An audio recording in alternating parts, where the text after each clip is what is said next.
Good morning, everybody. Uneducated Economist here. So, I was just reading an article with Ray Dalio talking about how the dollar is not trash. Cash is not trash, right? Um, and this is something that I've been saying for quite some time.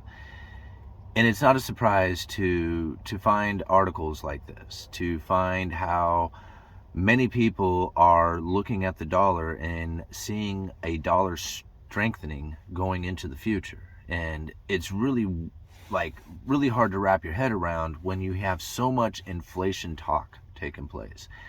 And it becomes noise, right? It's just like, what is it that is happening here? I mean, is the dollar getting stronger, or is there inflation? I mean, I see the prices going up, but then you find articles like the one I'm leaving down in the description for you guys. And it's just so hard to wrap your head around all this stuff, especially if you are not studying it every single day. And, this is one of the things that I really liked about my channel when I first started, is that I would break down the little pieces that were taking place inside of the economy, many times because I was learning for the first time myself. I mean, this channel was about, growing and learning about what was taking place in the economy. And as things were happening and I was picking up more information, I realized that I was taking this channel to another level that kind of left what the channel had originally started for. And that's kind of not only did I gain a lot of knowledge and what I feel have advanced my understanding of the economy, but I have also left what I feel is a lot of people out of the game when it comes to trying getting a foothold into understanding macroeconomics. I mean, a lot of times people are trying to find the answers through the eyes of politics, or maybe, I don't know, through the eyes of like maybe a college course or something like that. And when you see the economy this way, you're starting from a base that is very difficult to get off of, right? Because you're like, okay, this is how it starts, and then I get all my information from there, and everything comes down to this base that I have kind of understanding of this economy. And my base is huge. Like, I don't have a base. My base is like, I don't have an understanding of what the economy was. I was just learning as it was happening. If I didn't understand what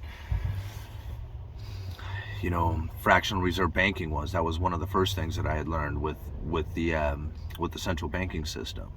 I mean, I would study these things, and I didn't know what fractional reserve banking was. I hardly even knew what a central bank was, but I dove right into the middle of it. I dove right into credit default swaps and mortgage-backed securities.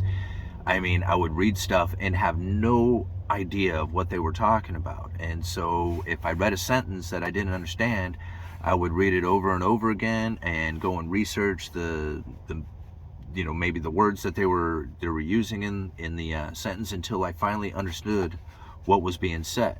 And it took a long time for me to go through this. Like Federal Reserve speeches, sometimes I would look at the same speech for 2 weeks to try and understand what was taking place. And when I realized that many people are looking at the economy in a way of like expectations. And this is a dangerous spot to be in, because when you have expectations, like you hope for something to have an outcome, then you're really left yourself up open for disappointment. And that's really where I have like tried to set myself, my life, my condition of my life, my understanding of the economy, to really set it aside that I have an expectation from it. Like I'm trying not to do that at all. And if you have no expectations, then the outcome is okay no matter how you see it or how it comes. It's just like you don't have like this idea that you're going to succeed or fail on this whatever comes. I don't know if I'm explaining that right, but I think you kind of get the idea of where I'm coming from on that. So as I look out there at the economy and I see how the dollar is getting stronger, I try to find the reasons why the dollar is getting stronger. I mean, you find these articles, like the other one I'm going to leave down in the description, about how China is taking over or going to be taking over as the world's reserve currency. And I think to myself, okay, that's a very likely possibility. I mean, considering that the Saudi Arabia oil deals with China are now done in yuan, and more nations will be probably stepping on board with that who are concerned or just don't like the idea of the United States and the dollar and its dominance, and some of the conditions that the United States puts people under when it comes to like sanctions and stuff like that. I mean, nobody wants that, right? I mean, think about it. Do you want to be told what to do with your money? Of course not. And so when the United States pushes people around, they have a tendency to try and find other partnerships. Now, I'm not saying that stuff isn't happening. I mean, it is definitely happening, and it's there's not a probability.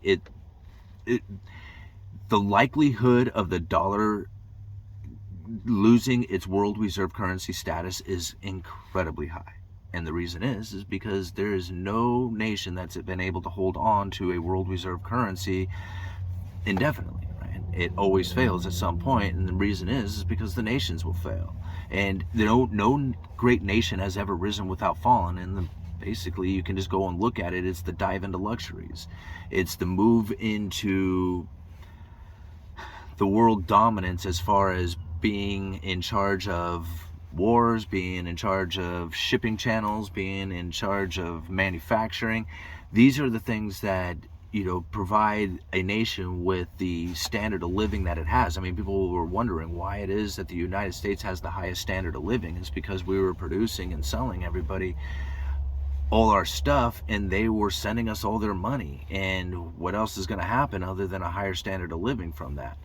The disappointing part is that when you end up driving your domestic manufacturing out and you're left with nothing but foreign imports and the selling of your debt to try and keep the economy going, you're put in a really tough spot. I mean, this is like the understanding that I have from it now is like, man, if we don't continue to pump new money into the system, then the new money turns off, everybody falls into poverty, and you have to start again from a very destructive position. And so nobody's really willing to deal with that discomfort. So the Federal Reserve has to come up with ever increasingly clever schemes in order to inject this money into the system. And it's always going to concentrate to the wealth. I mean, the wealth gap will continue to grow if this happens. I mean, the economy is trying to solve the problem of the inequality. But the problem with it is that it is total and utter destruction. Everybody falls into poverty, right? And that's how the economy fixes it.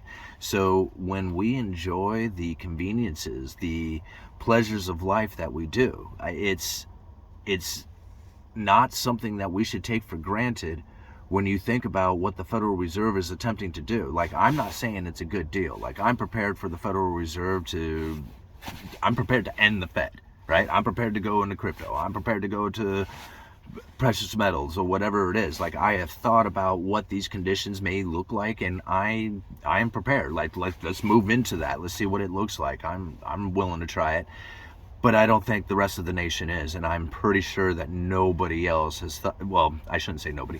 The majority of the people have not thought of what it's like to have a gold standard or a cryptocurrency central banking system, right? Like a central bank digital currency.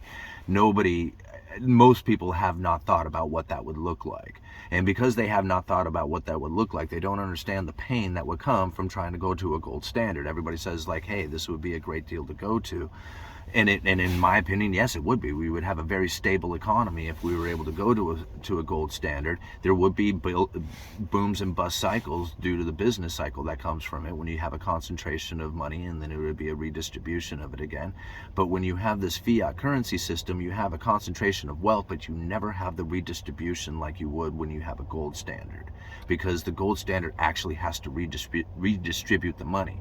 But when you have a central banking system and a fiat currency like we have, when the concentration of wealth takes place, all you have to do is print up a bunch of more money, right? And add it, inject it into the system, and let it concentrate into the wealthy hands again. And this is why we have this continual separation between the rich and the poor, and why the rich are getting ever increasingly richer. I mean, if they stopped printing the money and injecting it into the system, then the rich would stop getting richer. Unfortunately, the poor would start getting poorer as well. So nobody's willing to deal with the pain from it. And this is what it comes down to. Eventually it's going to be UBI they have to do, because injecting money into the system is going to have to be so continual, so much, and into the hands of the people who are going to spend it, or else we fall into a deflationary spiral. So it's going to be almost forced inflation upon us, and we'll soon see it. Like, I mean, when I say soon, you know, within a lifetime, I would imagine. I mean, I always think these things are happening faster than they really are. I mean, once I kind of get the information, start thinking about it, and I'm like, man, this stuff is going to take place tomorrow. But then I have to step back and it's like, no, this is a slow grind. Remember, people won't even notice it happening. And I see some of the evidence of it already taking place. I mean, all the talk of central bank digital currency that takes place now, 2 years ago, 3 years ago, there was hardly a whisper of it. I mean, I was one of the few channels that was bringing up central bank digital currency before anybody else was. And I was talking about it as far as trying to bring in a cashless society. I wasn't even trying to, or cashless society and negative interest rates. But, you know, now it's like going to be sold to the people as some sort of benefit to them, like to help bank the unbanked and to, I don't know, streamline transactions and stuff like that. I mean, it's going to be sold to the people as a benefit, but it's not. What it's about is cashless society, because they need to take interest rates in a negative if they're going to continue on with the system. That's why the Fed is so excited right now about having, you know, the Fed funds rate up to, what is it, 4.75%. They're going to hit the 5%. I'm sure of it. Like, they're going to go for 5% now, and they're going to be like, yes, we got our ammo back. That is so awesome. The pain that we get 6 months, a year later from that is going to be quite intense. Like, next year, from the lifting of interest rates that have happened right now, I mean, we are going to see the economy slow down dramatically over the next year. It's going to be quite painful. And if you do not have your finances in order, like if you're not prepared to take a hit in your income right now, then you're going to be in a very critical spot. You know, pay off some debts, get out of debt now, cut your expenses as much as possible.